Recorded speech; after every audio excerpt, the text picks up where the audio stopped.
Welcome to the Phi-Lacrosse-Ophy podcast, where host and lacrosse expert Jamie Monroe will do what he does best, talk about lacrosse. Each episode will provide listeners with education, insights, stories, and lessons about the lacrosse world. We will discuss current events, coaching, philosophies, and college lacrosse recruiting. Now let's get started with your host, Jamie Monroe.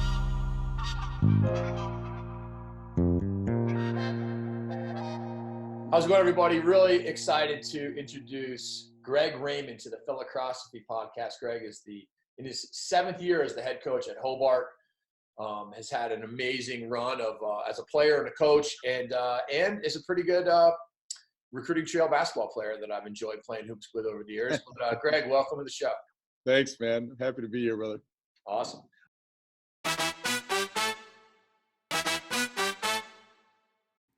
The Phi-Lacrosse-Ophy podcast is brought to you in part by the JM3 Lacrosse Academy. This 10-week online program is designed to teach cutting-edge lacrosse skills and IQ. Athletes will learn dozens of new techniques, creative drills, X's and O's, and most importantly, how to integrate it all into their game. To learn more or start getting better today, go to www.jm3sports.com/academy.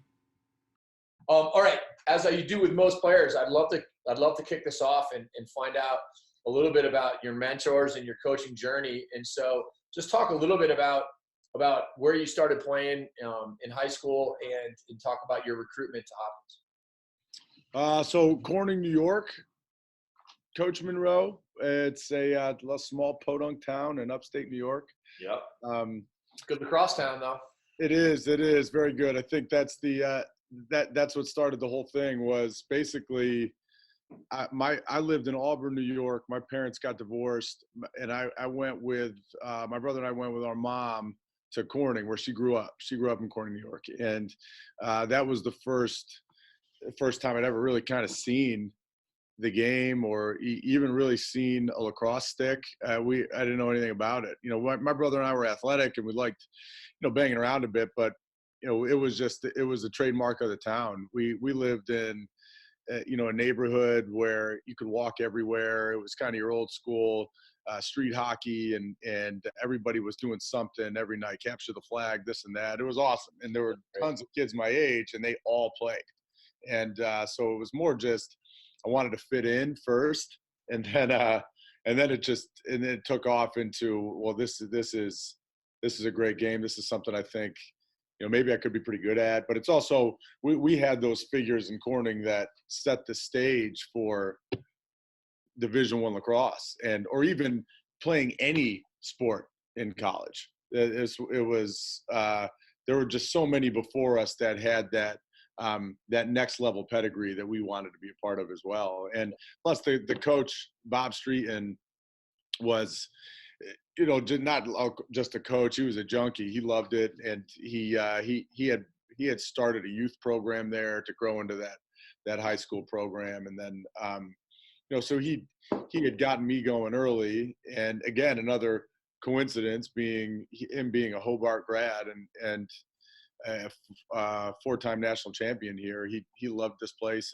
and that came back into play a little bit later. But he's like, here's what you're going to play, and you're going to be a defender because you're a big meathead and you like to hit. That's how it starts, right? You always want to hear how the position molded. Mine was just more of a guy that didn't know how to use the stick yet, that liked to get physical a little bit. So, but then just his teaching and subsequent order of the way Coach Streeten did his thing, we were Corning lacrosse players early, and then and a lot of that recruitment was him working for me. It was before any club. It was before any really third party affiliate came into power. But he did a good job. He got on the blower a little bit and called some folks, but we also had those forums of really heavy recruiting, but they were exact. They were almost, kind of those sanctioned events where you had empires, and we had a 4-star camp, and that was it. I didn't play in any other recruiting evaluation avenue besides those two. And it was. What year were you in high school? I graduated in 2000. 2000. So Empires, for people that don't remember, Empires was really the club lacrosse of the day, really, because that's what it was. I mean, you guys were competing for a New York State championship with Western. You played for Western? I was Western, yes. Western Central, New York City, Long Island, and Hudson Valley. In Adirondack. Adirondack, that's right. There were 6, and man, it was so fun to go watch those Empire State games at the end of July. I'm sure I went to those that you were at. In fact, they were in upstate New York too, if I recall. Right. My first year was at Nazareth. The second year was at Hofstra. I had just gotten the job at Denver, literally a couple days before the Empires at Nazareth. They were great, man. There was an opening ceremony, Jamie, like the Olympics. Yeah. People are pounding drums and you're holding your Eastern flag and everybody's wearing the same thing. They were huge. And it was the Olympics of New York State is what it was. They were so much fun too. And it was, your parents weren't there. You stayed in the dorms. There's no supervision. There was nothing going on. It was, so we had a blast. There's guys on that Empire team that one of them's one of my best friends in the world. He ended up going to RIT with my brother, and we got to know each other playing Empires and just spent the summer together, kind of hit it off. And it was just, it was a great experience. But other than that, there was nothing. I went to football camp, I went to basketball camp, and I played Empires, and that's it. So, but then, there was some good talent up here at the time and we performed at a level where we're playing in state championship games and in meaningful games at the end of the year. So I think some college coaches could come, watch us play Lynbrook and watch us play Carthage and, watch, Greg Raymond cover Mike Powell and see how he does. That was my recruiting for him, was playing Carthage, basically. I'm still convinced that if I didn't cover Mike Powell in high school, I wouldn't have got recruited anywhere. So, and I didn't even do a very good job. Who does a good job on Mike Powell? But you just did better than most. I just, didn't make a fool of myself, I think was the kicker.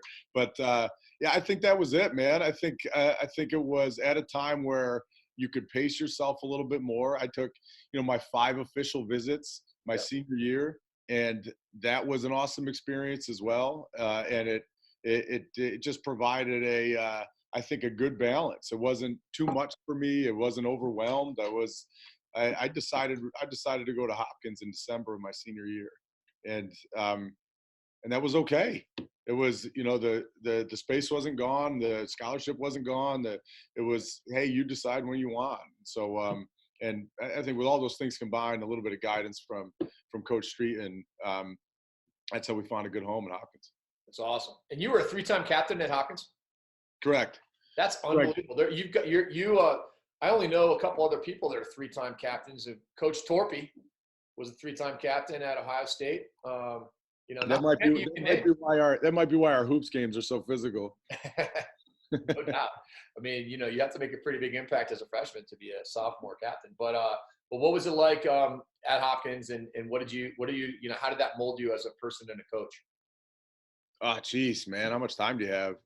I had an awesome experience, Jamie. It was great, and it was challenging. There were a ton of things thrown at me and at us that I wasn't prepared for, and that we had to figure out, right? That misconception of, I think, the speed in recruiting now, and everybody knows there's difficulty at all levels. And I think the best of us understand that you're going to have to find some fortitude in the mirror first in order to figure some things out. But, there are unplanned, life ain't fair moments that not a lot of people put themselves in those positions beforehand. It's hard to. And, I think, even through our recruiting process here at Hobart, we make sure we talk a lot about that. Well, this is all great. I love you right now. You love me right now. But, this is going to be a lot. It's going to be a 4-year journey that requires your full focus. And if we don't have it, you're going to think the grass is greener somewhere, or that, maybe I should have went here, or da-da-da. That's just not – it's not a healthy practice. And I went through that at Hopkins. It was – I didn't play, Jamie, till I didn't play at all. I didn't play at all as a freshman. I didn't play at all as a sophomore. I watched every single game. And then as a junior, I was a halftime player. I came out, I played man down, and I was a backup, a reserve long stick midi. And then my senior year, I started every game and covered the other team's best midfielder. And so that plight in itself was, there was lots of lonely days where, you know, everybody on your team's competing, and no one really wants to spend a ton of time talking about your agenda or this and that, because it's about us, right? So you got to figure some things out on your own. How much do I love this place and love this team and love this coaching staff? And for me, it was all, those weren't difficult emotions. Those were easy. I loved Petro. I loved how much he pushed us. I loved how relentless he was every day. Every once in a while you'd have to thicken your skin up for sure, but I enjoyed it. I felt like it was making me better, and I felt like it was making us better. And I really believed completely that we did the right things. You know, I think we did the right things from a preparation standpoint. I felt like we did the right things in the weight room. I felt like, you know, we really restructured who we were socially and who we were academically while I was there. And I felt like I was a part of something great. And that's what made that, you know, that, again, that word plight, that journey from freshman to senior year, that's what made it all worthwhile, is I knew no matter what my role, I just really felt like the program I was giving my best towards, no matter what that outcome was, was just going to be really beneficial for me. I really believed it. And had great peer leadership, you know, started with guys like Brandon Testa and Brendan Shook, and Sean Adelin was the senior when I was a freshman, and he was kind of like my only fellow upstate guy on that roster. And he took me under his wing and said, you know, here's how us blue collar upstate guys do it here at Hopkins. And that was great. And then move on to Adam Donagers of the world and Bobby Benson's, who taught me true kind of everyday leadership. And then it was kind of turned over to me, and I learned so much from them, and was pushed so hard by Coach Petro that, that whole leadership philosophy and growth became something I was really, really attracted to. So for me, it was all yeses, man. I loved it. I loved everything about it. I thought it was challenging at the right times. I thought I was successful at the right times. And also, fortunately, Jamie, you know, we did a bunch of winning, right? We had some good players. So it was, and a great unified front. So that helped with that whole experience as well. That's awesome. It seems like Hopkins is an amazing breeding ground for a lot of things, but including coaches. And you ended up deciding you wanted to be a coach. Before you talk about, you know, coaching for Coach Tierney at Princeton, talk to us a little bit about what you learned and how this molded you to be a coach, coaching under, playing for Coach Pietramala. Yeah, well, I learned, like I said before, that, you know, if I learned, or I watched him rather, come every day with so much purpose. And it was, we didn't really know at the time. There were some days where we were probably slightly confused or maybe angry at, you know, why he was so angry. But, you know, but it made so much sense as time went on. And his purpose when he came out to practice, you know, just really had, you know, when you're getting recruited, you know that practice is important, but you really don't know how important it is until you see your head coach make every day his top priority. And, you know, so we weren't afforded that, this drill's not that great, so let's move on. That's just not the way it worked. You know, it was, okay, let's stop. Let's figure out why this drill's not okay, and let's make it better. And just, you know, seeing that discipline was such a unique thing. You know, I came from a great high school program, but I was like, yeah, I want to play Syracuse, you know, I want to play Maryland. I want to play Princeton. You know, that's what you're thinking about. But how do you get ready for those games? I had no idea. You know, and then, you know, seeing that everyday mentality was huge. But also, Jamie, it was it wasn't just Coach Petro. It was Seth Tierney, and it was Bill Dwan. Mm-hmm. And, the mix of those three, Yep. It was perfect. It was absolutely perfect. I've tried to emulate that on every staff I've had, balancing personality, right? All three of them are very intense. All three of them are phenomenal communicators. And, but, you had the way Coach Petro did the everyday, the way Seth did the everyday, the way Bill did the everyday. They were different. And that the way that they balanced each other out made us complete. There was no doubt in my mind. It was such a well organized forum for discipline, and you had the big figure in Petro, but Seth was a guy that we loved as well. And, you could go into his office and shut the door, and Coach Petro wouldn't worry about anything. He knew that Seth would handle that meeting well. And then the same thing with Coach Dwan. It was, I talked to T about this. I talked to BD about this. I talked to Petro about this, and all of them helped in so many different facets that I learned the different levels that you can communicate, the different levels that you can push, and the different ways to motivate. That was as big as any. Coach Petro, the monstrous figure that he was intimidating and welcoming and approachable enough, but the other two just helped him out so much. Yeah, that's huge. So then you decided you wanted to be a coach, and you got hooked up at Princeton to coach for Bill Tierney, the John Wooden of our sport. What was that like? It was awesome. It was what an opportunity. Yeah, I'm a lucky guy, man. I think in Coach Petro, I wrote him a thank you letter a couple of years ago, just because I was so happy to be where I was, and I got a great life, and I just wrote Coach Streeten a thank you, wrote Coach Petro a thank you, and just told them how much I reflect on what they've done for me, and Coach T the same. But Coach Petro called, and it was I don't know if I'd be there without you, or, that talk. And he's like, no, Greg, you worked, man. Coach T ain't dumb. He's not going to hire you if you're not prepared. He's not going to hire if he doesn't think you're going to do a good job. He's too veteran in this. So I think knowing that balance was a good thing. And that gave me a little bit, I think, more confidence later on in my coaching career. But early, it was I just felt so fortunate that I wanted to do everything in my power to make Coach T happy and to make that program better. But I didn't know what I was going to do, Jamie. I was lost. I had a couple internships that I hated. Yeah. I knew that wasn't me, and I was terrified that that's the road I was going to go down, and I was terrified of not being able to compete anymore. The pickup hoops game, yeah, I'll do it. It's a lot of fun, but obviously that's not the level that we grow accustomed to. So Coach Petro sat down and said, I just had a talk with Coach T, and they're looking to fill a position. Matt Strebel's leaving next year, and what do you think?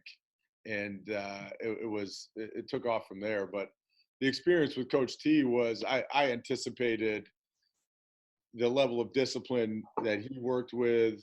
I think, we had heard that message over and over again that Petro had learned so much from him, right? With the Cornell Princeton thing when Coach Petro was there, and then he came to Hopkins, and it was, these are the socks that you wear. These are the cleats that you wear. This is the shirt that you wear, and that doesn't change ever.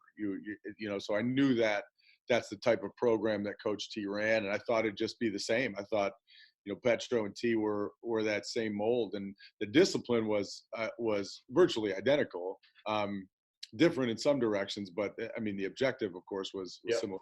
And then, but you just realized how much different those people are. So kind of that same example of Petro, Seth Tierney, and Bill and BD, and then seeing that different personality and demeanor with Bill Tierney as well.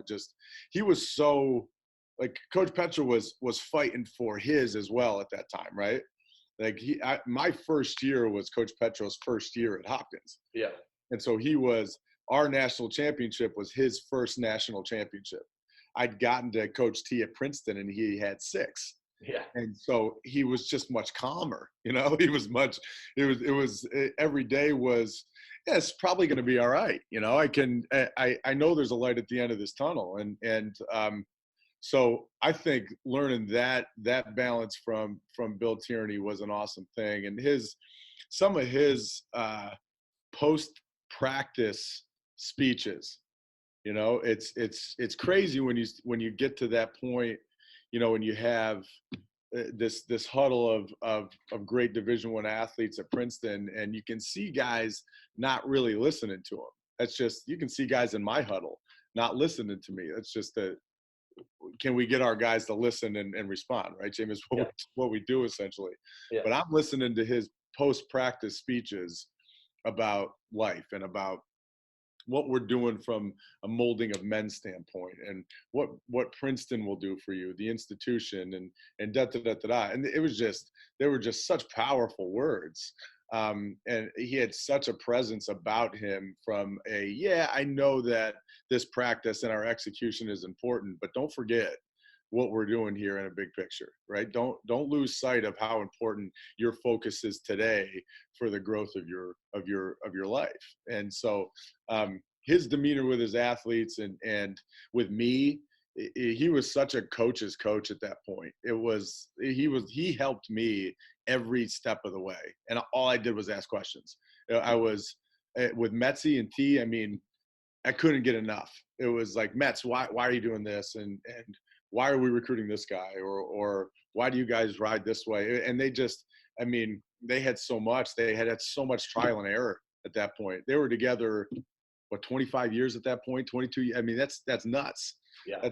That's a full-blown marriage, right? Where they knew exactly how each other worked. There were days where, Jamie, they didn't say a word to each other, but they weren't fighting or anything. Right. Metzi was doing his thing, Coach T was doing his thing, and then you just saw the product grow and grow and grow. They've known each other so well. So that was the hardest part, was me going in there. They had because they had a 1 year second assistant kind of every 2 years at that point. And he'd always, besides Sean Nadelin and I, it was always a Princeton guy. It's a guy that played for him, and he was kind of doing the grad school thing for a year, and Volks too. Yes. But I think kind of cracking the T and Mets communication barrier was not anything they were pushing back on. It was just it was a tricky puzzle. It was finding the right times to sit down with T, finding the right times to sit down with Coach Metz, and just, again, continue to learn. And it was such a wealth of knowledge, such a great experience. And I had come in at a time where that was the year before they were 7-7, Princeton. And it was one of the, I guess, least successful years Coach T had in a long, long time. So they were re-energized. They had regrouped. We had the best freshman class ranked in the country that year. Guys like Josh Lesko and Chris Pizer and guys that were just great players. And so it was gung-ho Princeton. Let's get Princeton back on track here. And so it was just awesome first year and an awesome learning experience. It's amazing how cutting edge and willing Bill Tierney is to adjust. And obviously he's kind of the father of the modern defense that we all, he changed the game by playing defense the way he did. He might credit somebody else for it, but he really did it, as far as the early sliding and the zoning of things and multiple slide packages that you would run during the course of games. Right. And the force down the alley. But it's amazing how, Coach Tierney over his career continues to sort of stay just one step ahead of everybody when they start to catch up. Did you see that? And can you think of any examples?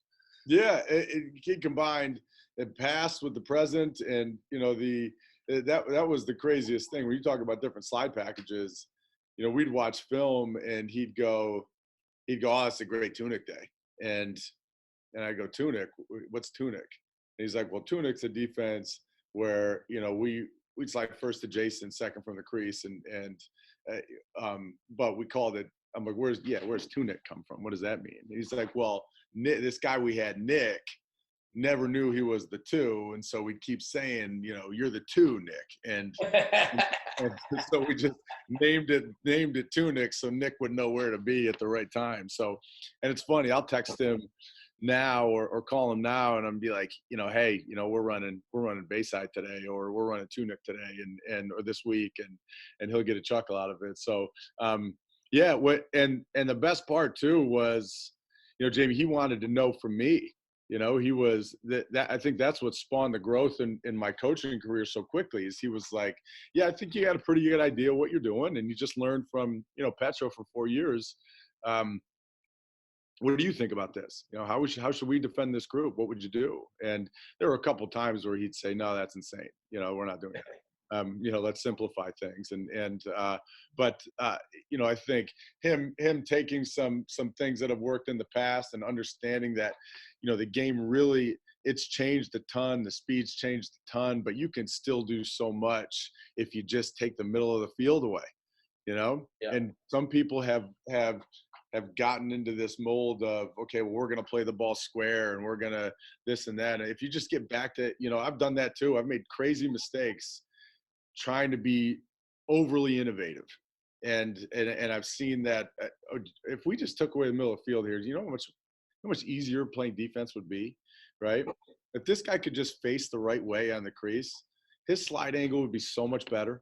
And, so you get into that what's new phase. And we did that, Coach T and I together. Yep. And then we probably more likely than not get to the point where he's like, Greg, we just got to slide, man. That's it. That's what we're not doing right now. We're not supporting the ball. We just got to slide. So, I think, he's great at, well, I saw Duke do this, or I saw Virginia do this, and I love it. Let's put this ride in. Let's try this man up play. This thing looks awesome. But then he's also, that's what's worked in the past. And we'd bring up a film from 92 and watch Andy Moe look low and shoot high, right? And go, yeah. And then you call it the leaner, man. I call it the Andy Moe. And that's a 1992 game-winning championship goal. So we practiced the Andy Moe, right? So if you look back at the greats and the great teams, Jamie, you can really connect that a lot to the teams that are even winning right now, right? Go back and watch Princeton in a 1994 national championship game. Watch how physical they are defensively. Watch how hard they slide, watch their slide angles, see how often a pass isn't on the ear, right? Just a fundamental bang right to the ear. It happens all the time. And, I think the game grows and grows and grows, and the speed goes and goes and goes. But, if you just go back to saying, hey, this always works, I can promise you, or most of the time, you're going to have a good balance of the innovative and that fundamental that can hopefully help you take the next step. That's where Coach T's been awesome since I've known him. No doubt. And, you look at his difference between having his offensive coordinator as Metzi in a game when you could slow it down and win 7-6, or, going to Denver and with offensive coordinators Brownie, and now they're winning, game 16-14 and just figuring out how to win and leveraging your staff, leveraging the, and understanding the nature of everything. So you moved from there on to Drexel to coach with Coach Bates. Batesy. Yeah. And then you moved with him to Princeton too? Yeah. So I went to Drexel for 10 months. It was, and I was dug in there too, Jamie. I loved that place. I loved Coach Bates from the jump. I loved that program from the jump. It was, Vitus Field, right in the middle of West Philly. And, it had a little bit of that Hopkins field being in an inner city. But, you could sense toughness from Batesy right away.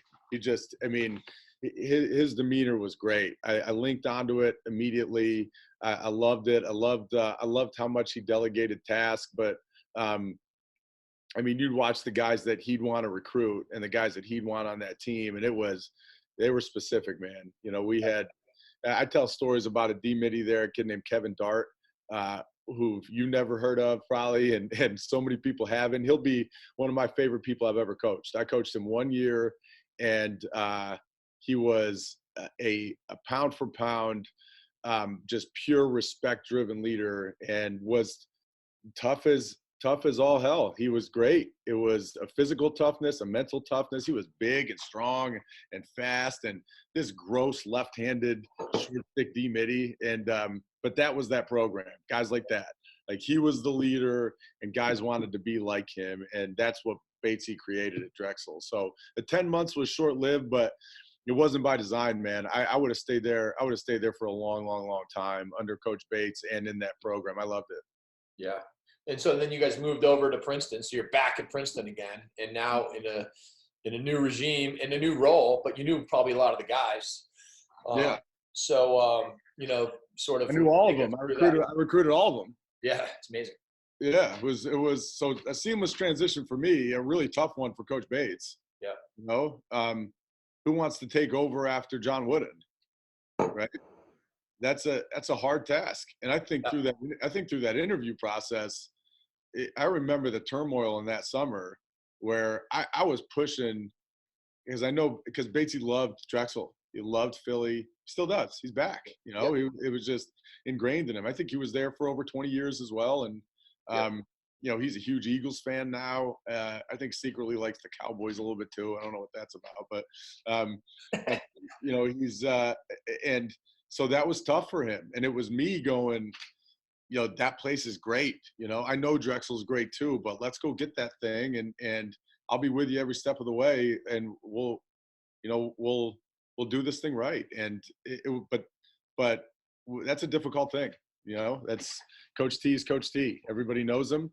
Everybody knows what he's done, and those are big shoes to fill. So I think one of the things I love most about Coach Bates is that he took on that challenge. Yeah.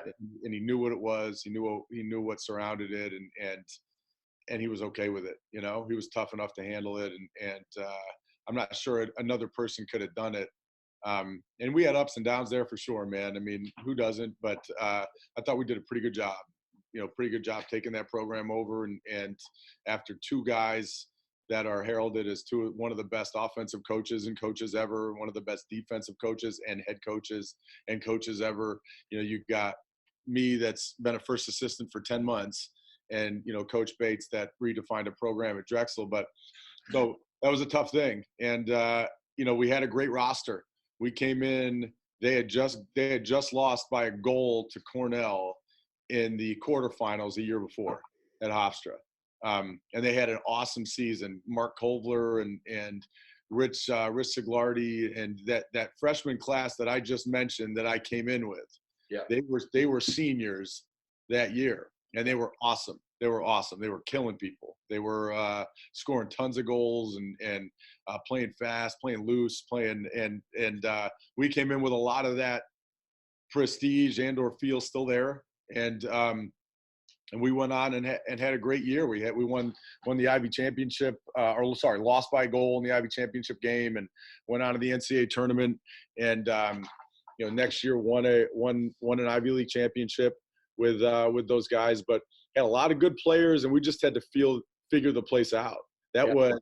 I had that safety blanket of Coach T and Metz, right? Where if I was confused about anything, they handled it.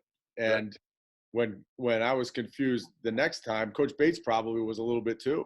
And we're like, okay, we're not really sure how to handle this one. We gotta ask him. Years to figure that stuff out, no doubt. No doubt. So was Brundage there too? Yeah, Brundage was there. So Brundage was with us at Drexel, and then Brundage went back with us to Princeton. Got it.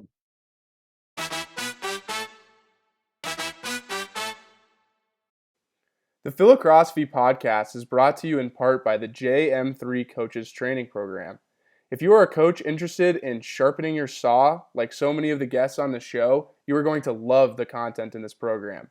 Go to www.jm3coaches.com for more information. And now it's full circle. Let's talk a little Hobart lacrosse. We'll get into talking about Coach Brundage in a second. So then you take the job at Hobart. So was that 2013 you got the job? Mm-hmm. And so tell us a little bit about how you developed the culture there and try to get this thing going in the direction, with your vision. Yeah, man, so many ways. I've just had so many burnt lessons here where I've gone, I wish I would have done that differently, and what better teacher than experience, just like we've talked about. But so I come in, I hire Pete Poyan, who hadn't had a coaching job yet. He was the volunteer at Delaware. Yep. And he came and interviewed, and he was just a spark plug, and he wanted to conquer the world. I mean, in his interview, he kept elongating the interview, where I'd be like, okay, you got to get down and talk to some folks in HR or this and that. And he's like, wait, can I talk about one more thing? And can I draw this up on the board one more time? Like, yeah, if you want, man, go ahead. And so he blew me away in his interview. And I said, I don't care if he doesn't have an experience. This is going to be a learning process anyway for all of us. And hired Jeremy Hirsch, who I recruited and played for me at Princeton, was a captain for me there. And he had been at Hampton Sydney. And I hired him as well. Just two hungry guys that had great communication skills. And again, they felt like we could come in and, win a national championship the first year, right? We were kind of, flexing our muscles, and we know everything, and da-da-da. And then we started 0-5 and lost overtime games, and people got hurt, and we had problems, Jamie, we didn't know existed. It was nuts. We knew we had to change a culture or define a culture, or however you want to put it. But I mean, the simple fact is cultures exist no matter what. They could be very good, or when you say culture, people just assume it's positive. When you say the word culture, like we had a culture here at Hobart, but it wasn't healthy. It was, so we didn't come in and say, this is the everything you're doing is wrong and we're 100% right. We did a little bit of that, but we just knew we needed guys on board. So I think it took longer than we thought. And I used, again, Coach T told me there'd be 3 phases to changing the culture. And he's like, you can't assume it's unhealthy. You got to evaluate it. And, so we evaluated it, felt like we were working hard, and realized that, we just had so many Friday, Saturday night distractions. Yeah. We couldn't gain any ground. We kept backtracking, or this kid was ineligible academically, or this kid was about to flunk out, and this kid was, we lost both face-off guys in a week to academics. They just left. They left school, and that was in my second month here. We're like, okay, at least we're set at the face-off acts. Gone, both of them out. So we're starting over there, and problems like that just kind of kept jumping onto my desk. But he said, you're going to get through these 3 phases. You're going to start with your form phase. Your form phase is, this is the way we do things. Like, this is our vocabulary. This is what we anticipate you doing every single day. These are your new behavioral traits. Here's how you treat other people. This is the way you really act selflessly to become a great teammate. These are the things that you do. And then everybody's on board because it's new, and it's, this coach is energetic, and it's a new feel, and yeah, let's go. But then it gets hard. And then the next phase is the storm phase, where there's thunder, there's lightning, there's wind, and you got problems for days where people are pushing back on that form, and they're going, hey, I don't like this. I don't want to do that every day. You need to lighten up. You need to get off our case a little bit here. Let us be college kids, that storm phase. And Coach T told me, he's like, you're going to think you're out, and you're not out. You're just, it's starting to get better. But then, another lightning bolt's going to hit. And so be patient in that storm phase, stick to your standards, be ferocious in them. And then you get to the last, which is norm. This is normal now. This is we practice at 6 a.m. in the fall. That's a normal thing for us. And it's not for any other purpose than that's what we want to do. So it's normal that you take your hat off in a building, you turn your cell phone off in a class. It's normal that, we don't do these things and we do these things. So that when you think you're in that norm phase and that lightning bolt hits a little bit, just revisit those standards, make sure that you're on board with them, make sure majority of your team is. And then when it becomes normal, then you're really going to start to see growth, right? You're going to start to see the play that you want to see. You're going to start to really enjoy coaching your team. And what was I think a good decision for us, and you've seen, I think, a couple folks make this mistake, is that you come into a roster or a program and you're new and you cancel out the people that are there. And you say, these aren't my guys, right? I got a window of 3 years before my guys are even here. And I didn't recruit this kid, or I didn't recruit that kid. And I told Pete and Jeremy, I'm like, you sign that dotted line right there. This is your team, right? This is our team. And we're going to coach these guys as hard as we know how to. And we're not going to judge the fact that we didn't recruit them. That means we're wasting time. And we can get through this form, storm, and norm phase quicker if we get the guys on this roster now to believe in it completely, and see how quickly we can influence these seniors, and see how quickly we can get these juniors to grow up and formulate this behavioral development so that it's something they want to do and it's something they believe in. So I'm as proud about that, Jamie, as anything. As a lot of these guys I didn't recruit, I still talk to all the time. And I love them, and we got great relationships, and we had a lot of success here. So that was those 3 phases were real, just like anything Coach T ever told me. Yeah. It was a real thing, and it was a reality for us. But we started early, and started recruiting, I think, a little bit differently, but we felt like we could do more with this roster right when we got here, and some of that stuff did come to fruition, but some of it, again, was very challenging. Yeah, no doubt. Well, and it's hard changing a culture in college, because you've got seniors that interact with freshmen a lot more than, like, in high school. Like, it's pretty easy to change because, like, classes don't hang out, but in college they do. And I went through that at Denver, the same way you did, which was, we were Division II, but we were really more like a club team when I got there. And it was like the expectations and everything was very, very different. And it does take a few years to kind of get to where you want to get. And I would also ask you this. I mean, I felt like, for me, there was a year in, 05, 06, where we had kind of arrived as a culture. And yet you can still get storms after that. Oh, no doubt. No doubt. It's year after year. It's a college kid, we fight for him to not be constantly. We tell our guys all the time, you're not a college student. You're a Division I scholar athlete. Your priorities need to be different. Yeah. That's the simple fact of it. So you try to stay up on it, right? Yeah, and you provide these communication forums, and you got to build trust so quickly in a relationship, and it's got to be genuine. A kid's not going to come to you with an issue if he doesn't believe you care about him. It's that simple. And the only way for him to believe that you care about him is to actually care about him. It sounds simple, but when you have 50 people on a roster, and you got a wife and 2 kids at home, and you got assistants that you want to continue to progress, and you're trying to make changes on a campus, you're trying to build facilities, you're trying to change an academic day, you're trying to figure out the best times to practice, how hard do I push this day versus that day?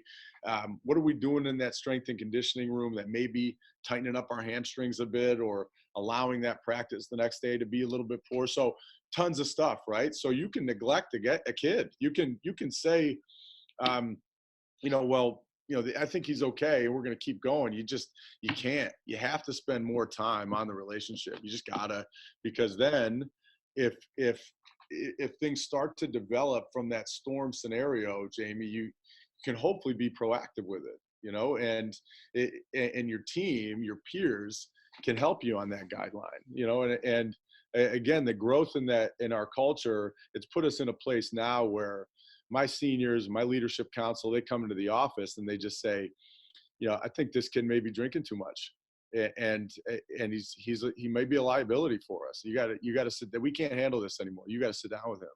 Or they'll come in and say, he ain't going to pass calculus. He may be telling you that he is, but he's not doing it. He's struggling big time. Or, you know, the fact that the peers can connect on just, you know, just broke up with his girlfriend. He ain't himself. He's, you know, he hasn't hung out with us in 2 weeks, and So did I empower my culture and my peers enough to connect with their teammates on that level?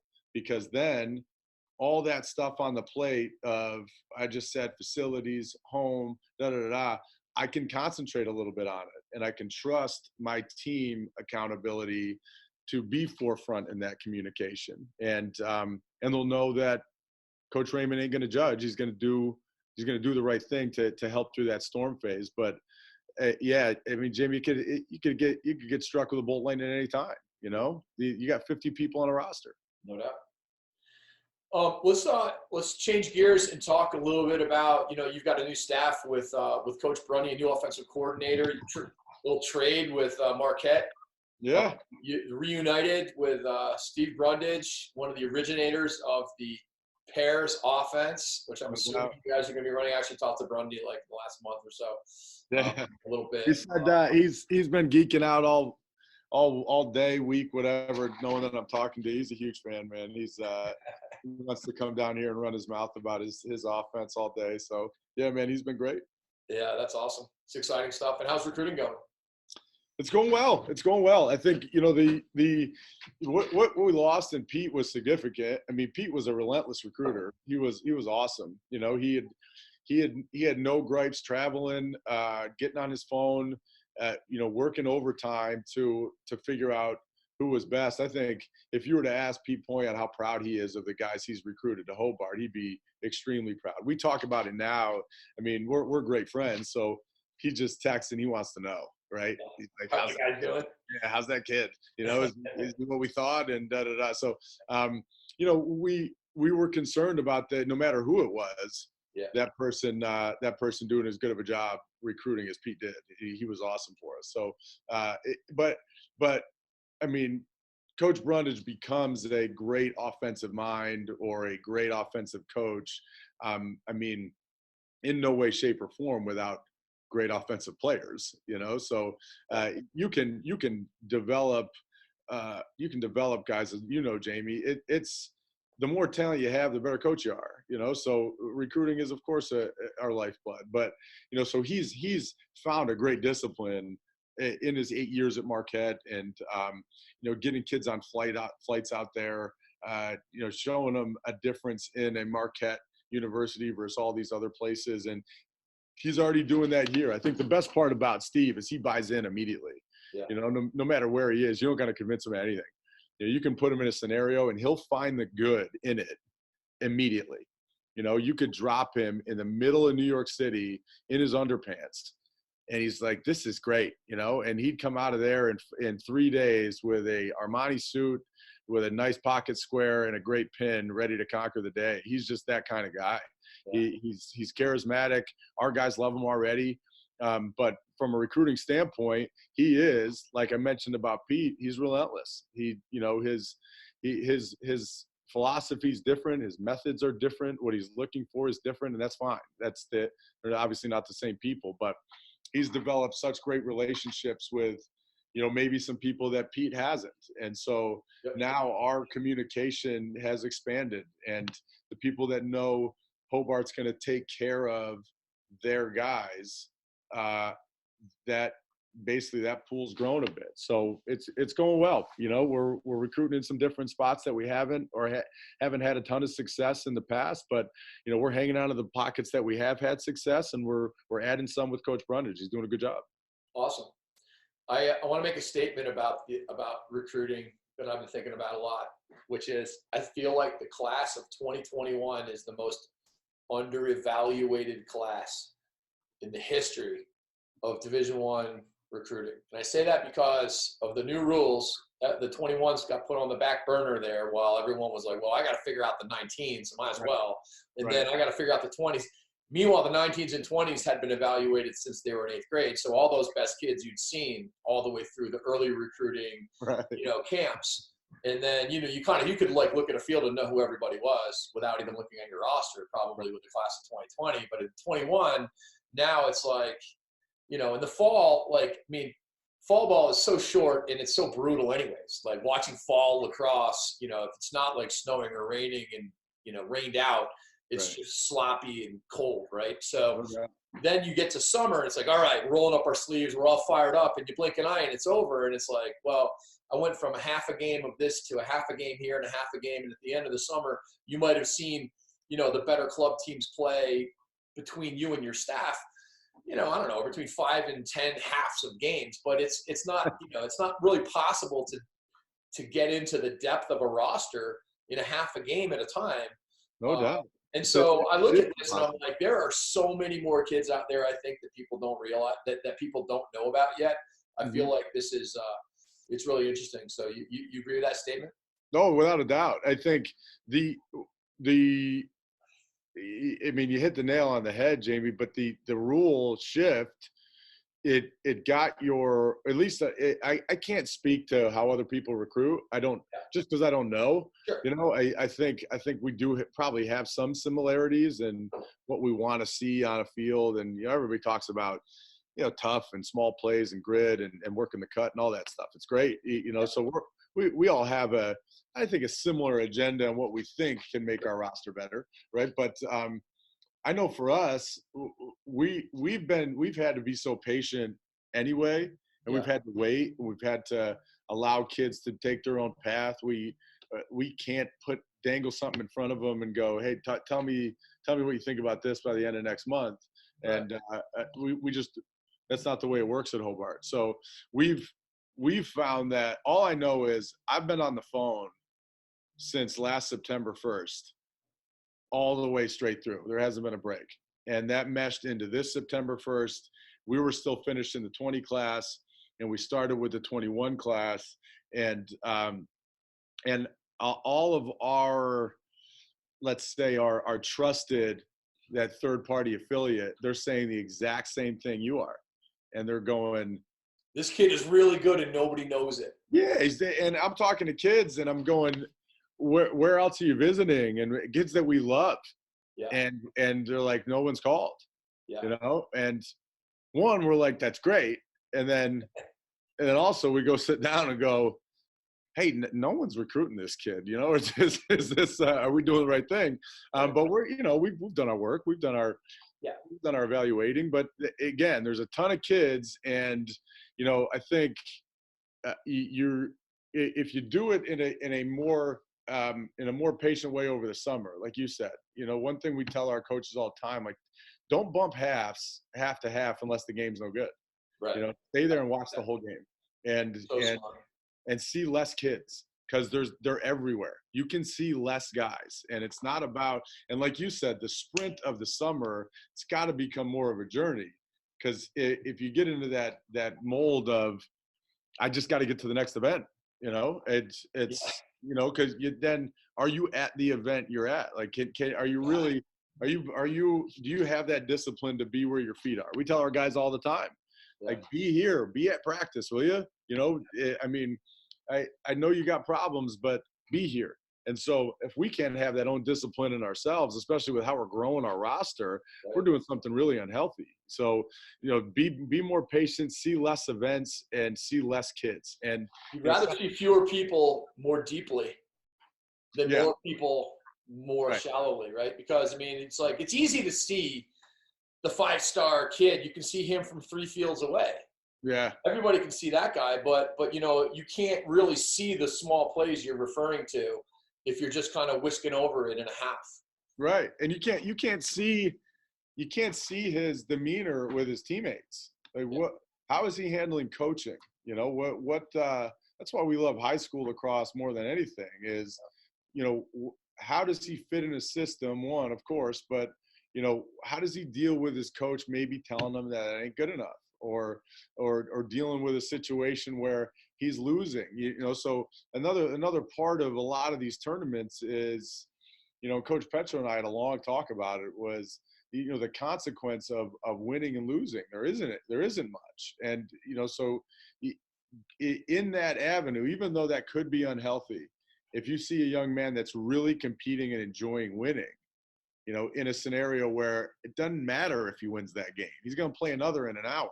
So if I can see his emotion towards a mistake and wanting to be better in that scenario, and whether or not they win and lose that game, that's and how he reacts to that, that's as important to me as anything, right? So that takes, like you said, time and maybe less kids. Sounds like, that Jerry Maguire, I'm going to be leaving with my briefcase saying who's coming with me, like less tournaments, less kids, less clients. It sounds like I may be putting my foot in my mouth, but I believe it. I believe that there's too many kids to not focus on less of them, right? So, and proof is in these 2021 calls where kids are, dragging out a date for a visit. They're not in a dramatic rush to get to your campus. I have football, or I have, I got hockey, I got soccer, I got this, and we love that. So they don't seem like they're in a huge rush. Some are, right?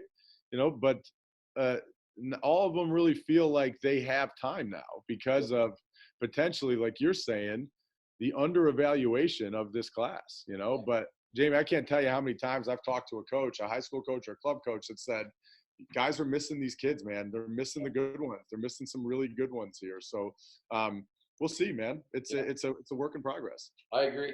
It's interesting too, because like back up, 15 years ago when you would, back, in the time that you were recruited and for the maybe 5 or 7 years after that, when recruiting really did happen senior year, and coaches really could get a handle on a class in that summer.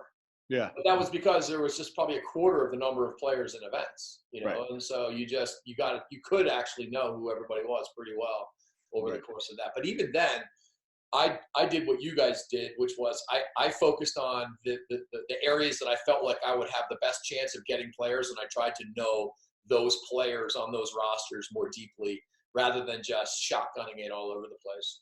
Right.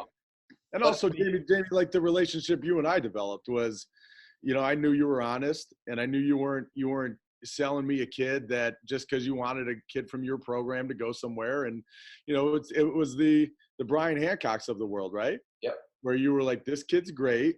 He's going to work his butt off, and he's wide open. So give it a look, and those are as important as the relationship with the kid early. Yeah. Is, just knowing that knowing what type of coaching he's receiving, and also what that coach is, who that coach is asking him to be as a person. That's as big as any, especially with the, like you said, the under evaluation. Do I trust what this kid's doing every day? Right. And do I know somebody that knows him well enough? Whether having coached Brian Hancock in high school, I knew what that kid's deal was. I knew, and I knew that he was going to translate. Sometimes on the club level, you don't know who to trust, and sometimes you just don't know how well they know the person either. It's like, how much film have they watched? How much do they really know? And what kind of standards do they have? That might be similar to the standards that you might have. Right. Now, question, you look at this class of 2021, it's going to be this fall, everyone's going to be just you're going to have to focus on 21s. I think everybody is. There may be some people that can start looking at 22s, but for the most part, people don't know this class of 21 that well. And I think it's going to go right into next summer, which is interesting because then in the next summer, the class of 22 will be the most under-evaluated class in history, because everyone's going to have to put their time into 21s. Yeah. And it's going to be really hard to do it. I think it's just going to extend the recruiting, over the course of time. I think it's going to continue to extend it. Well, I think that's the reason for the rule change. Yeah. I think that's what it is. I think you're going to find more folks at our level finding ways to speed it up. Yeah, for sure. They're going to try. If no matter what the scenario is, it's already happening. Where you're like, how is that kid committed? What, how did he know to commit on September 1st? How did that work? Yeah. How is that even possible? Yeah, it's who knows? I've seen the impossible happen a lot on the recruiting front. So, but I think isn't this rule in place to start recruiting seniors, right? To give those guys the late bloomer. How many times have you said that, Jamie? The late bloomer, the late bloomer, the late bloomer. And maybe they're just a bloomer now. And I think if you push that September 1st to junior year, now you're seeing the rule actually take effect. and you're going to stop or you're going to recruit juniors less. At least the majority of us. You recruit juniors less, or at least make less decisions on them come September, maybe 2 or 3, right? And then you're going to wait to see that class develop their junior year, which probably is the way that most happen. You talk about Steve Brundage completely. I mean, if you saw him his junior year in high school, you could break his arm with a check. You know, he was a tiny kid, and he'll tell you flat out, my junior year was huge for me. I grew. I became a better player. I started producing on the field more than I ever had, and that's what I think. You know, you talked about the right and the wrong of recruiting way back when, and you know, at every coaches convention, it was like, we got to stop doing this because it's wrong, and we have to, you know, change the deadline or a dead period because we want to see our families, and that it's like we were pleading with the NCAA to pass legislation that like declared us good people. It was crazy, and it wasn't about right and wrong, really. It's like, are you evaluating this kid at the right time? Yeah. You know, so if you're recruiting less juniors early, now you're going to start recruiting them as seniors, and then lots of people are going to start recruiting them as seniors. And I think, you know, very honestly, the rule's working. Yeah, no doubt. It's great stuff. So give us the preview on the season. How are you feeling about Hobart this year, and how are you guys going to play? You know what, I'd be lying if I said I had an exact grasp on it. We've got a bunch of guys out this fall that a little bit nicks and tweaks here and there that we're just holding out for just for safety purposes. But you know, Jamie, we got 8 of our 9 top scorers back. You know, we've got a lot of people back. We got a lot of starters back. We got our starting goaltender back. We lose a big void in our faceoff X that we're hammering home right now. We lose a big void in a player in Chris Islanian, who was a big number producer for us, and he actually just lost the MLL championship game in overtime to the Bayhawks. Had a great professional rookie year, and more so a leadership standpoint. You know, we've been talking to a few other people about that void and what that senior class did for us. So, you know, we spend so much time in the fall, Jamie, on those standards. As I mentioned, we're ferocious in them. We always will be. We think it is an exact connection. Our what we do day to day and how we behave day to day is that connection on how we can develop a X's and O's strategy and how we can develop an identity. And so this whole fall has been, what do we want our identity to be? Let's put it on paper. And what do we want our strategy to be? Let's put it on paper. So we've put together a plan to play as fast as we can, you know, and we believe in it completely. Our guys do.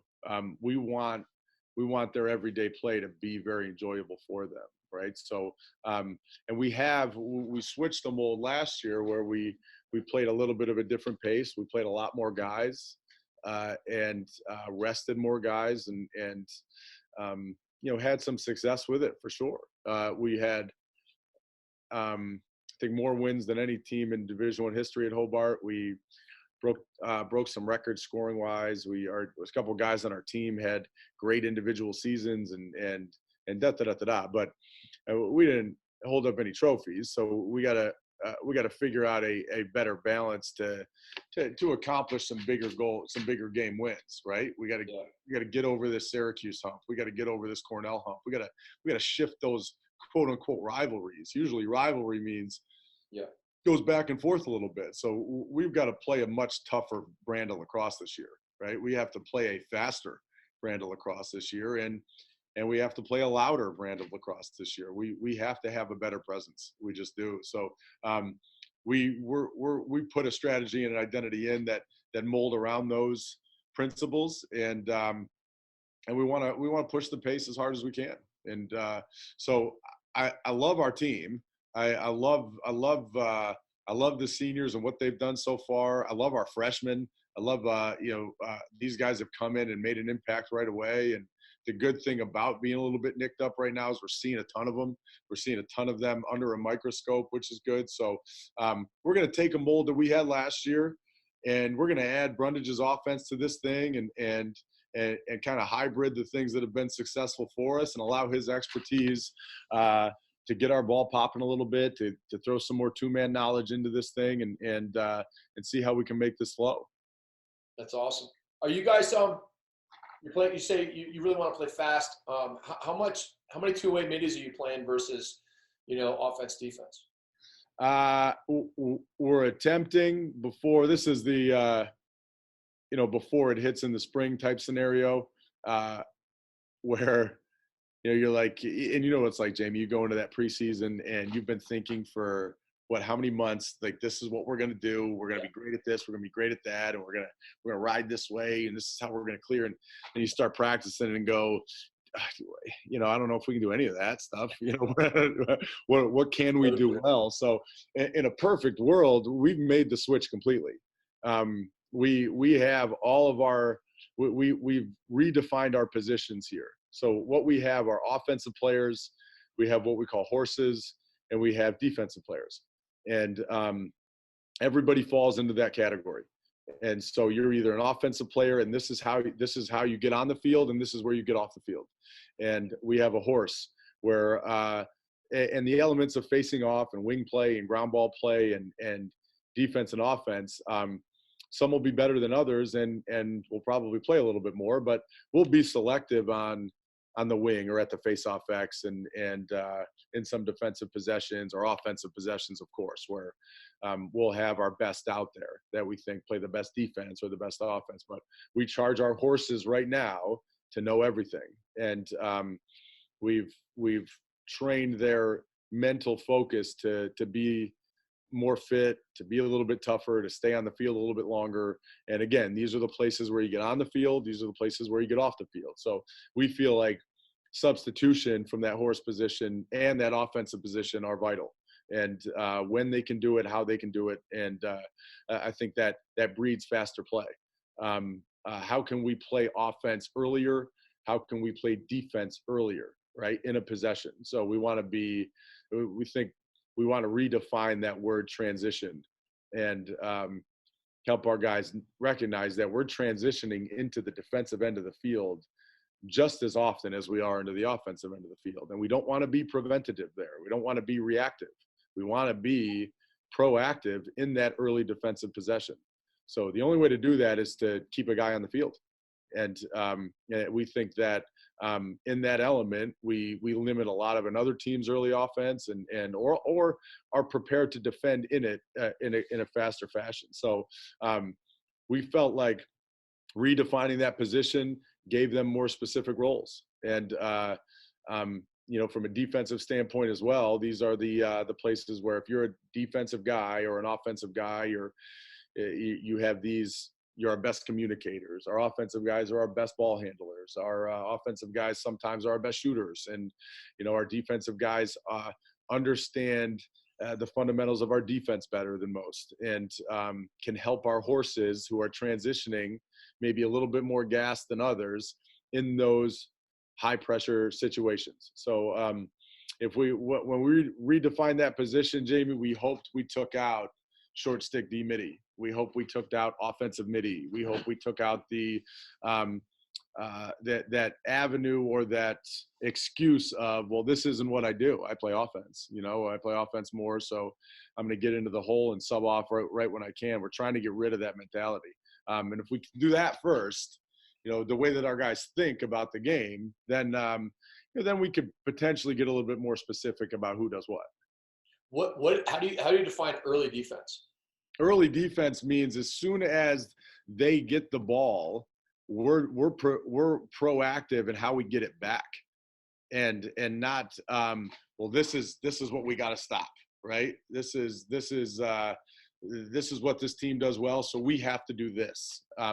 So an early defense starts with a ride, and it allows you to leave players on the field to put a pressure put pressure in a scenario of a ride. So we think early defense starts on a shot save, on a turnover, on an end line. And if we can develop a tougher next play mentality, our offensive players recognize how to defend. And so you're using defensive technique in a ride, Jamie, constantly. Yep. The way you're funneling a ball, how you want a ball carrier to where you want him to go on the field, where your help is. It's okay to get beat to this spot. That happens in a ride constantly. So how are we disciplined up front in that ride? How do we handle that pressure scenarios in our swamp? Our swamps are right over the midline, between the midline and the restraining line defensively. We call it our swamp. So we're in our swamp. How are you funneling? What's your technique there as well? Where's your support slide coming from? And where can we create turnovers, right? Where do we play? So if we're playing early defense, that means immediately we have our hands on ball carriers. We have ball side, help side approaches.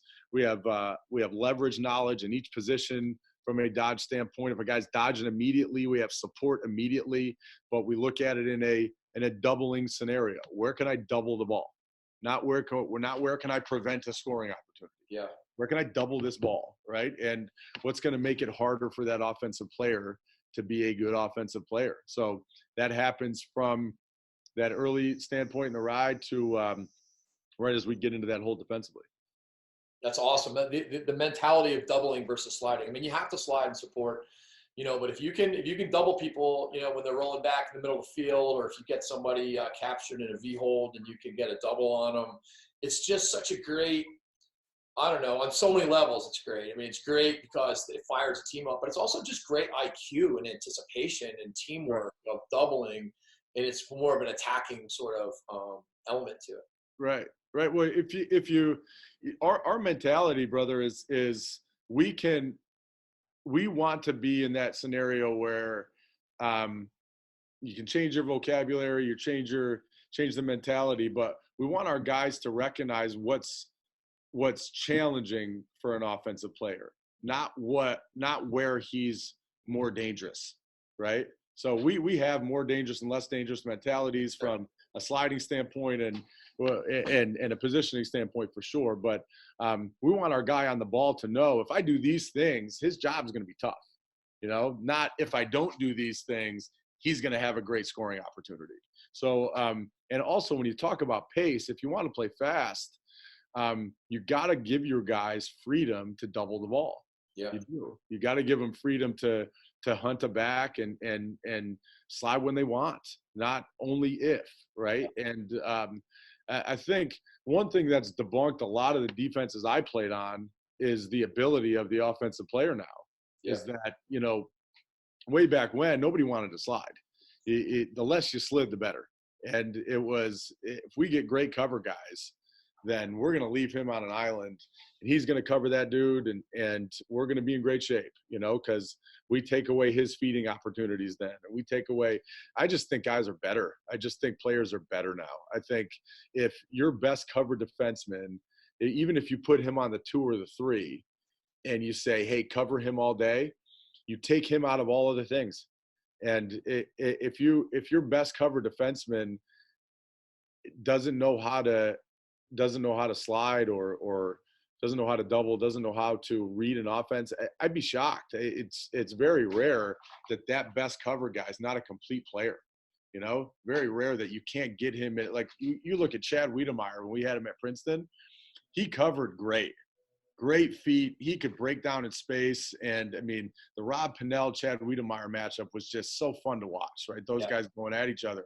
But where Chad was great was he could sprint as fast as he was one of the fastest guys we had on our team. He could sprint 15 yards, stop, break down, and play that spot well. Like he can anticipate a slide, and he would fly at the ball carrier and slide on a great angle and da-da-da. And so if we just said, hey, go cover that guy for the whole day, we lost all of that.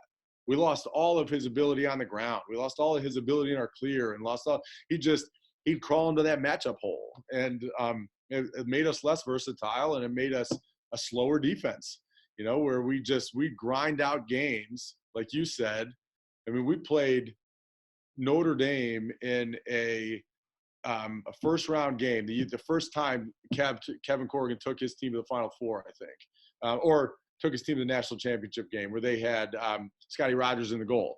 And they came in and we thought great defense that day. We were playing great defense. We had 2 matchups. They had this kid, this big midi Brenneman maybe, and another midfielder. They had a lefty that redodged you guys. Yes, like a ton. And we put 2 matchups on them. We had our pole John Cunningham cover this guy, and we had Chad cover that guy, and they were great matchups for him.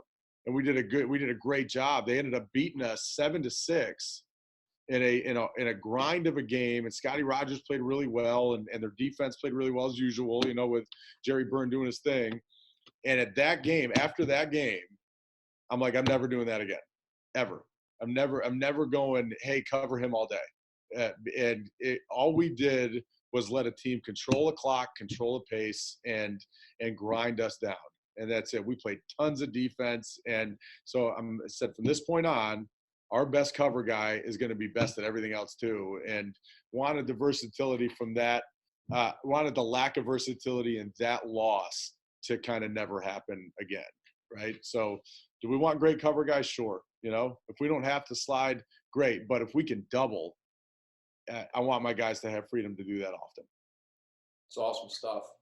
Hey, Greg, thank you so much for taking the time to come on and share your journey and your philosophies and the state of the Union of the Statesmen.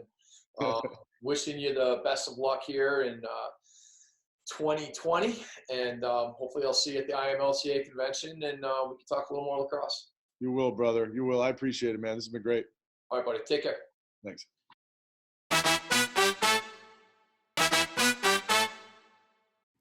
The Phi-Lacrosse-Ophy podcast is brought to you in part by the JM3 Lacrosse Academy. This 10-week online program is designed to teach cutting-edge lacrosse skills and IQ. Athletes will learn dozens of new techniques, creative drills, X's and O's, and most importantly, how to integrate it all into their game. To learn more or start getting better today, go to www.jm3sports.com/academy.